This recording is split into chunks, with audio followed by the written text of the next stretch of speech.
நடிகர் விஜய் வந்து விவசாயிகளை அழைத்து விருந்து கொடுத்திருக்காரு. தொடர்ந்து மக்கள் பக்கமா வச்சிருக்காரு. அதை பத்தி உங்களுக்கு கருத்து? இல்ல அவர் நடவடிக்கை எடுக்கிறார், பார்க்கட்டும். நம்ம பார்த்துட்டு சொல்லுவோம்.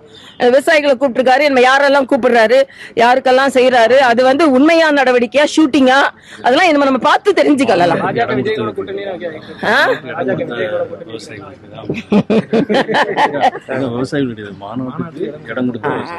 மாநாடுக்கு இடம் கொடுத்தவங்களுக்கு விவசாயிகளுக்கு சரி பார்க்கலாம். இன்னும் கொஞ்ச நாள் பார்க்கலாம். இந்த விஜய் அந்த விஜய்ல என்ன செய்றீங்கன்னு பார்க்கலாம். மேடம், இந்த யானை புத்துணர்வு முகாம் நடத்தாம இவங்க இது பண்ணிட்டு இருக்காங்க. அது போய் யானை பானுக்கு 2 லட்ச ரூபா தான் அறிவிக்கிறதா கேள்விப்படுறாங்க. அது வந்து கள்ளச்சாராயமா இருந்தா 10 லட்சம் கிடைக்கும். கள்ளச்சாராயம் குடிக்கிறவங்களுக்கு 10 லட்சம் கிடைக்கும். அது வந்து அது பட்டாசு தொழில உயிரிழந்தவர்களா இருக்கட்டும், விவசாய தொழில உயிரிழந்தவர்களா இருக்கட்டும், அவங்களுக்கு அவ்வளவுதான் கிடைக்கும். அதனால தமிழ்நாட்டுல அதிகமான நிதி பெற வேண்டும் என்றால் அவர்கள் கள்ளச்சாராய சாவாக இருக்க வேண்டும். இது இவ்வளவு கொடுமை.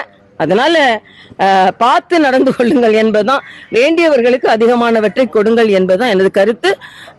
யானைகளை பராமரிக்க வேண்டும் என்பதில் அவங்க மந்திரிகளுக்குள்ளே மாற்று கருத்து இருக்கிறது. அவர்களே குறை சொல்லிக் பொன்முடி அவரே ஒப்புக்கொண்டிருக்கிறார். அதனால யானைகளுக்கு புத்துணர்வு ஏற்படுத்த வேண்டும், அவர்களை அமைதிப்படுத்துவதற்கும் முகாம்கள் நடத்தப்பட வேண்டும், அவர்களை தொடர்ந்து கண்காணிக்க வேண்டும்.